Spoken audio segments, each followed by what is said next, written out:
You're listening to SUGi Talks. You might have heard of the term nature-based solutions, but what does it actually mean? What do they look like? And how can they help cities tackle the ecological and climate crisis? On this episode of SUGi Talks, we meet Cecil Konijnendijk. Cecil co-directs the Nature-Based Solutions Institute, a think tank dedicated to evidence-based urban greening strategies, and he is widely regarded as one of the world's leading urban forestry experts.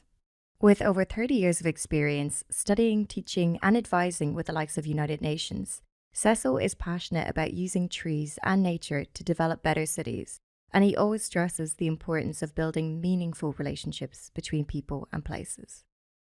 So we'll be speaking about all things related to nature-based solutions and how urban trees, like our SUGi pocket forests, can help cities from an environmental perspective, but also on a psychological, social, and health level too.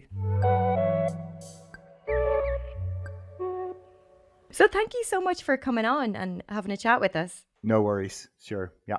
As the leading authority on nature-based solutions, we'd love to just talk to you about what it means and what kind of problems do they address, and can you give us some examples? Yeah. So for me, nature-based solutions are solutions to challenges that we face as humans primarily, that we can try to address through nature. And that could be through vegetation, through blue infrastructure, green infrastructure, etc. So it could be, for example, cooling cities through having tree cover. That could be having what we call rain gardens, right, to deal with excess rainfall. It could be green roofs for cooling buildings and enhancing biodiversity.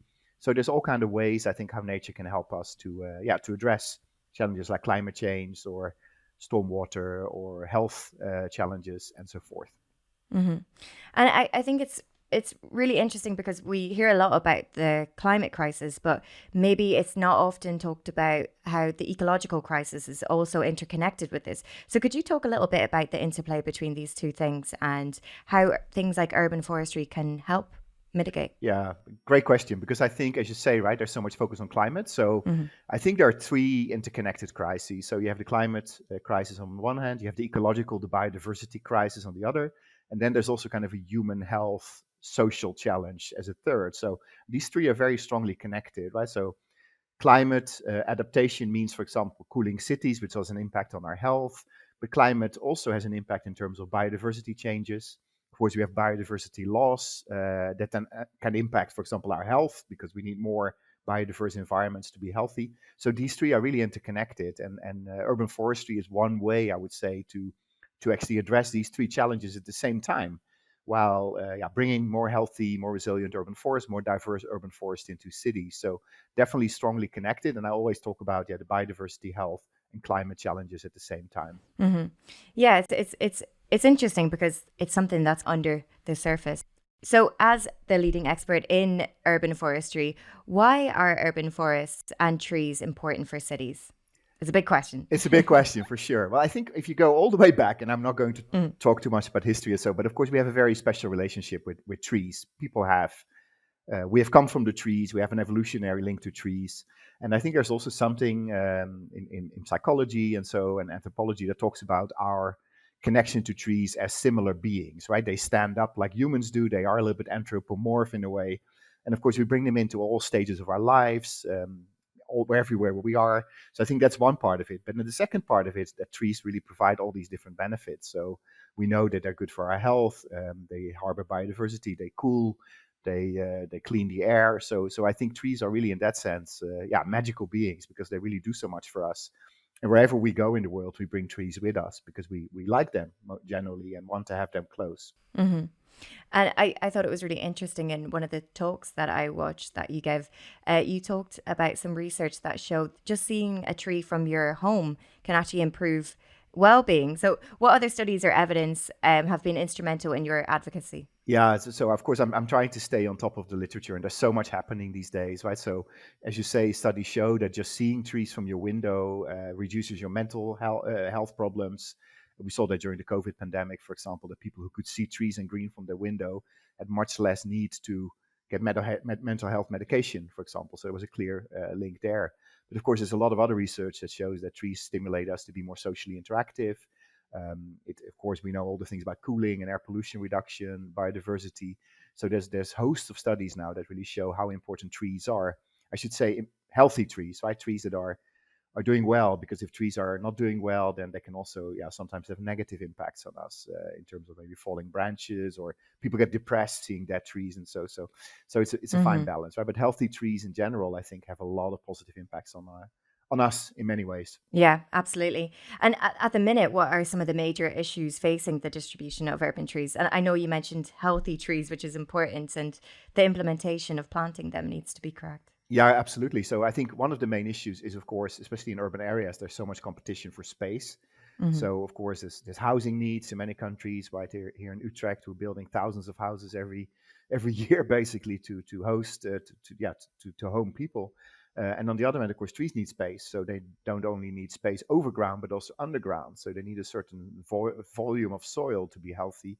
And that can be a problem, because we also put a lot of our infrastructure underground. So we have cables and sewage systems, etc. So trees are really competing for that space. And when it comes to it, of course, they often lose in that political debate, right? Like, what are the priorities? And then trees are often seen as, okay, that's the last bit of it. But I think that is changing, right? We see now that trees are climate infrastructure, they're critical infrastructure. So there's a shift there, I think, in maybe recognizing trees better, but they're often still giving pretty low political priority, I would say, economic priority, which is one of the big problems in the distribution. Why is that? Why is there hesitancy there? I think it's the conventional thinking in cities, right? It's very much based on hard infrastructure, on engineering, on planning, and those fields are still very much dominated by human infrastructure, by hard norms on how wide should the road be, or how much space do the cables need, right? And that's always the priority over the nature-based infrastructure, which is trees and other elements. So, and I think that mindset needs to change, right? First of all, we need to understand that trees are living beings and need space and need to be prioritized so they can get old. And the other end, I think, more recognition of how important they are and what they actually do for us from a climate, health, biodiversity, and other angle. And I think some politicians start to understand that better. That's so interesting. So they've in a sense been trivialized by a lot of people, and to implement nature-based solutions, there has to be a certain amount of compassion and care. No, you're absolutely right. Yeah. And I probably also know stories, right, that people do not always like trees. They like trees, but maybe not the tree that's blocking their sunlight, or not the tree that's littering their car or so. So there's also a bit of a mindset there that needs to be changed, right? That people should see the benefits rather than the few weeks a year when they maybe get a nuisance from the tree. Yeah, absolutely. So it's a big mass attitude change that needs to kind of happen. Absolutely. Yeah, I would say so. Yeah. You also came up with this really interesting rule for urban greening, which is called 3s for trees. So the 3-30-300 rule. Could you tell us a little bit about that? No, that's right. Yeah. So it's 3s for trees, the 3-30-300 rule. So based on research, it says that everybody should be able to see 3 large trees from where they live, go to work, go to school, or even where they are hospitalized, if that's the case. We should have 30% tree canopy cover in every neighborhood, so not as a city average, but really in every neighborhood. And finally, nobody should have to walk more than 300 meters to get to a high-quality public green space, be it a park or community garden or somewhere where you can go and undertake different activities. And the 300 is really based on the World Health Organization recommendation. The 30 is really also based on some recent research that shows that 30% has really a lot of health benefits and is also good for cooling. The 3 is more of a proxy of visual green and making sure that people have enough visual access to trees and other green as well. You mentioned high quality green spaces. What does that mean, and how do they differ from low quality, say, green spaces? Yeah, that's a great question. So I think we have a lot of green in cities that's pretty anonymous, right? Maybe just a patch of grass and some boring shrubs or so. So even on a small scale, we can do a lot, right? Like use a mix of trees and other vegetation, open space, closed space, different activities, affordances. So I think that is really important, that even on a small scale, like for example in a tiny forest, right, a mini forest, you can actually do a lot. So we have to be more creative, I think, in creating high quality.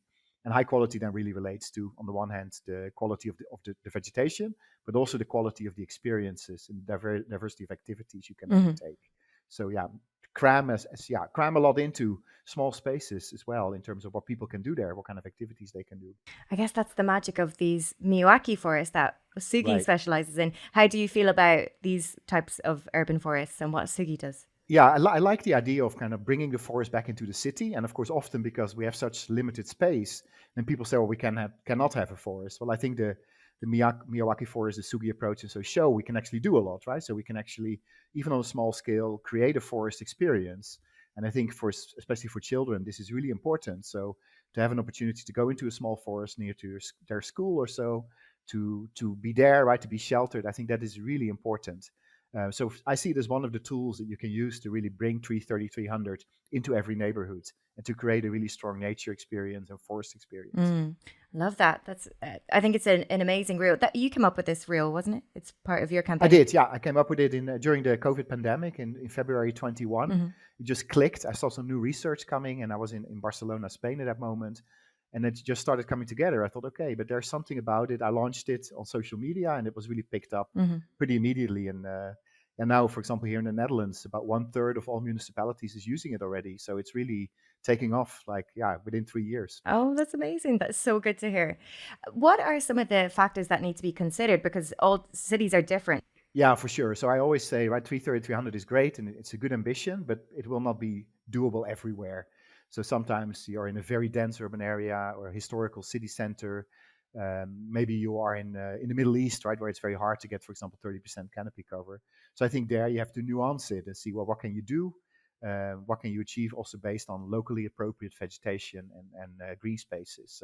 So it is an ambition, it's a target, but it's not a fixed law that you always have to follow, I would say. So yeah, be open to local climate, to local ecology, but also local culture, right? Maybe in some cultures, it's trees are really a bit of a strange element. So then you Mm-hmm. have to think about other vegetation. So yeah, use it in a nuanced way, I would say. Mm-hmm. And are there any case studies or countries or cities that are leading the way on nature-based solutions and urban greenings? Yeah, there are now, I think, and actually there are a lot, right? So there's cities in Sweden that are doing a lot of work. There's cities like Vancouver in Canada, New York, Seattle. There's a lot of cities now that are really taking action on nature-based solutions in different shapes and forms. Uh, City like Toronto has a really good green roof strategy. A place like Singapore has, of course, really ingrained the whole nature-based solutions approach in its development. So I think this is becoming a big thing. Where I'm a bit worried, of course, is that it's mostly still in the high income countries where you see this, right? So what do we do with low income countries? They should also have an opportunity. They have nature based solutions, but these are often more bottom up, right? So this is kind of private garden, community gardens, or food growing, and so, but it's not so organized maybe as it is in high income countries. Mm, yeah, that's interesting. So at Sugi, we plant these urban forests in nature deprived areas and everywhere from India to central London. What are the challenges in urban greening and environmental equity within your work? I know we just touched on it a little bit there, but how can we try and address these issues? Yeah, that's really important, right? Because we know from research as well that sometimes if you go in green neighborhoods, you push out people living there because they cannot afford the Hmm. rents anymore. Property prices go up. So we saw that with projects like the High Line in New York, where the local community was very supportive of a greening project, but then on the other end, they actually were pushed out because hotels moved in, high income people moved in. So we have to be aware of that. Work with communities, make sure there's rent control in place. There's quite some research now that shows what you can do.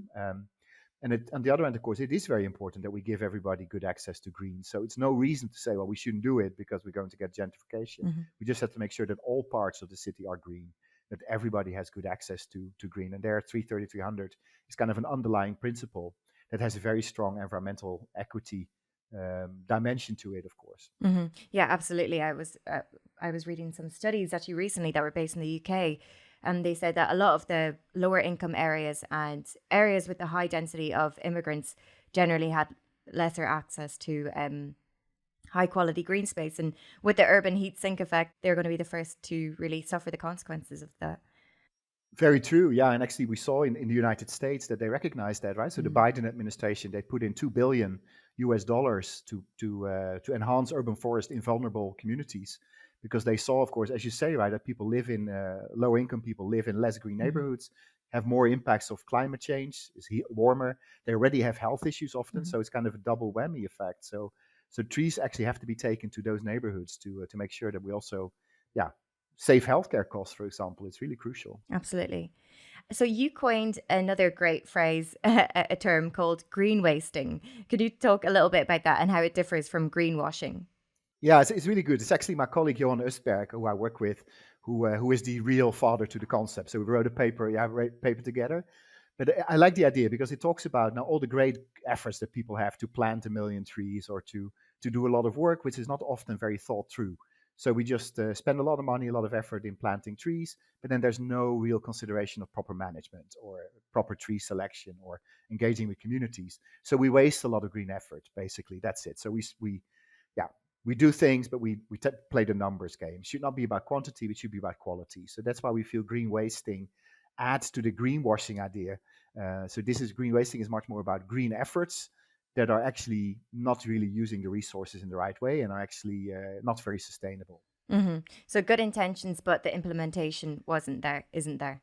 Yeah, exactly. Longer term effect is really not there. Longer term sustainability is not really considered properly. So rather plant 100,000 trees and do it right than 1 million trees where maybe 80-90% of the trees is not surviving the first 10 years.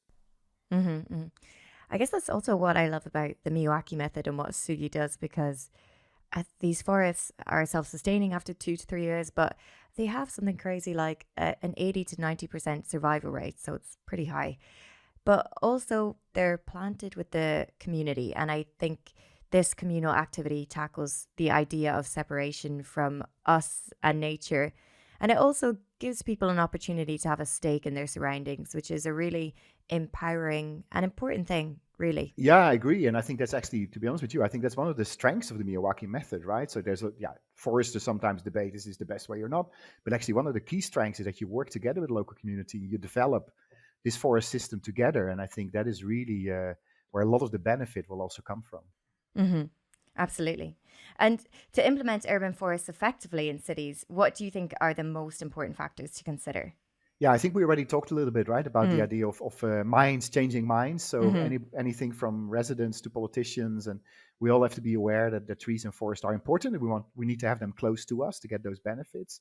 But then, of course, we need to have the right policies. We need to have legislation in place that protect trees. We need to have select the right species, work with ecology and natural systems where we can. So it's a whole range. Knowledge, policies, legislation, minds, awareness raising. And also using the right technical skills, right? We know a lot about what we can do to help a tree in an urban environment now, using soil cells and soil volume, etc. So let's do that. Let's really use all the knowledge and expertise we have. Absolutely. And in getting your message across, what are some of the biggest challenges that you face? Yeah, I think we often get pushed a little bit in a corner still. We're the tree people, the green people, really, we're cute and nice, but they don't always see the economic benefit of it. So I really try to, this part of my career, latter part of my career, I really try to spread the message to other audiences. So I think 330-300 has helped me to talk with politicians, to engineers, to planners, architects. And I think there is where we have to see the message come through more. And there is an openness, I think. Medical professions is another one, right, where we can really start seeing there's an understanding. But I think people often feel that the knowledge that comes from the green professions is too complex or too fluffy, or so they need a bit more clear guidance, I think, on what they can do to actually ensure that we have the right nature-based solutions in place. And what kind of organizations would you work with to implement nature-based solutions? Like who are the people that you need to be speaking to? Yeah, so for sure we have to work with the urban planners, right? To actually, have to make sure that everything gets in, but also the developers, right? So I work quite a lot with private developers now that are using 330-300 to develop new neighborhoods. But the architects, the engineers, to some extent the landscape architects that also sometimes have misunderstandings of what trees can do. And then of course bring in the foresters and the ecologists, and not to forget the social scientists, the psychologists who can also help create meaningful relationships between people and trees. Select the right trees that are culturally appropriate, talk with people. So it's a lot of different domains, of course, but that's how we shape cities. It is all about together trying to plan, design, establish, and manage good environments for both people and other beings. There was another talk that you did, and I thought it was a really interesting bit where you talked about the disparity of say landscape designers and gardeners or urban planners, and what their preferences are for different kind of trees. Could you talk a little bit about that? It was quite interesting. Yeah, so there was a former master student called Jahan. Samahas, he did a very interesting study interviewing different groups, professional groups that are involved with trees in cities. And it turns out that the urban foresters, the landscape architects, and I think it was the horticultural people, they had a very different preference or understanding of what were good trees for cities. So there was real no match between these three groups in terms of the top 5 or top 10 preferred tree species. And this was in North America. And that's, of course, a bit concerning that actually we don't really have a common understanding, a joint understanding of what trees work best. And of course, the urban foresters will say, well, this works really great from a stress perspective. The landscape architect will say, this is aesthetically the best tree. And then the horticulturalist think, oh, yeah, more ornamental issues. But of course, we have to bring these together because this leads to disparities, obviously, in what trees we use in our city. So even between those related fields, there's very little interaction, it turns out. It's so interesting. I think that is like a really interesting point. I never thought about that. So your work is based in optimism, and it's the simple act of harnessing and engineering the living world into our concrete cities. In your vision of a perfect world, if we could harness nature the best way we could and integrate it into our lives, what would a perfect city look like to you? Oh, that's great. So for me, I think stepping out of your door, right, or even before you step out of your door, nature is there. So you have your what I call the doorstep tree. So you have a tree nearby that you greet every morning. You step out into a very leafy street, a streetwood. You walk through your leafy neighborhood into an urban grove or a Miyawaki forest or a community garden. So nature is everywhere. It's obvious, right? It's not something you have to look for. You're always exposed to it. So you don't always have to actively access it. Trees and nature are everywhere. So for me, that kind of ingraining of nature into the urban fabric, into our urban lives, that is really the key point. So if you can create a city where that happens, then we don't really have to talk about nature-based solutions or so, because nature is really an integral part of our cities and our lives. So that'll be the ideal image. Mm-hmm. And I think that doesn't happen a lot, but there are neighborhoods here and there that are actually getting very close to that, right? Where nature is really everywhere. Mm-hmm. Absolutely. And part of your work is also about building meaningful relationships between people and places. Can you talk a little bit about this? Yeah, I realized pretty early on in my career, of course, that we all have very individual ways of appreciating nature, seeing nature. We brought up in certain landscapes, right? So I was brought up in an open Dutch landscape close to the sea. So I have a very special relation to both the sea and kind of the open sky landscape. So we bring those landscapes with us, and it's really important that we recognize that. And sometimes it's hard when you move to a new city to find your landscape and to discover new landscapes. So we have to work actively to sometimes reconnect people. And you can do that, for example, through tree species that are culturally have a cultural meaning. So in Vancouver was a great example. There was a lot of cherry trees that really appealed to the South Asian population, and that had this kind of Japanese population that really had this connection to cherry trees. So I think we have to be much better in understanding those relations and using them, but also reconnecting people to nature and trees and letting them, what I sometimes say, see trees, because we don't really see them, right? We see them, but we don't really see them with a capital S. We don't really understand these beautiful beings that are there sharing the space with us. And just touching them and smelling them or seeing them from your window, actually, you can open a whole world of imagination and connection. I love this approach, and I think it's so important if we want to live in a society that's sustainable to appeal to all those things and our inherent desires to be around nature. Very true, and we should never forget, of course, we are nature, so we kind of put ourselves apart from it, but we are. I think we should really try to understand that better, that we are part of it. We have a responsibility to steward, and we should not use nature just as a technological solution. That's actually, to be completely honest with you, nature-based solutions is a term I use, but it's not a great term, right? Because it it's almost like nature solving people's problems, which it's much more about nature-based thinking in a way. We have to really think nature and natural ecological processes into everything we do as humans. Absolutely. Totally agree. So you've dedicated a lot of your life to this cause. Has there been any personal experiences that have motivated you? Yeah, I think, I guess not surprising, right? Growing up as a child and being taken to nature, to the forest as a child by my parents. I had two brothers, or have two brothers, and we always went to the forest on our weekends. We went to the coast.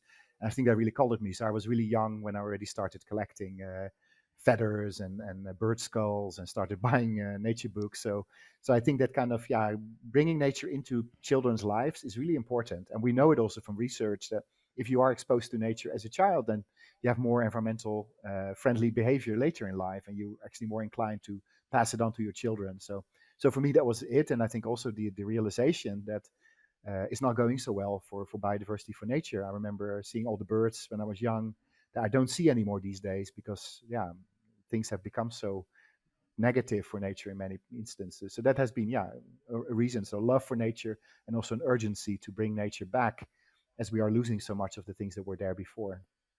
Absolutely. And our last question, what is one thing nature has taught you? I think to be humble and to understand one's place in the big spectrum. And on the one hand, it can be overwhelming sometimes. You realize how small you are as a person. On the other hand, I also think it gives you a lot of solace, right? You realize you're part of a system, you're part of an interaction. And I really have loved the interaction I've had with non-human beings, right? It gives me an opportunity to get myself together, to feel humble, to feel part of something bigger. I think that is, for me, the most important. Thank you so much. It was so lovely to speak to you. You're welcome. It was wonderful. If you like this episode of SUGi Talks, make sure you like and subscribe wherever you get your podcasts to support more.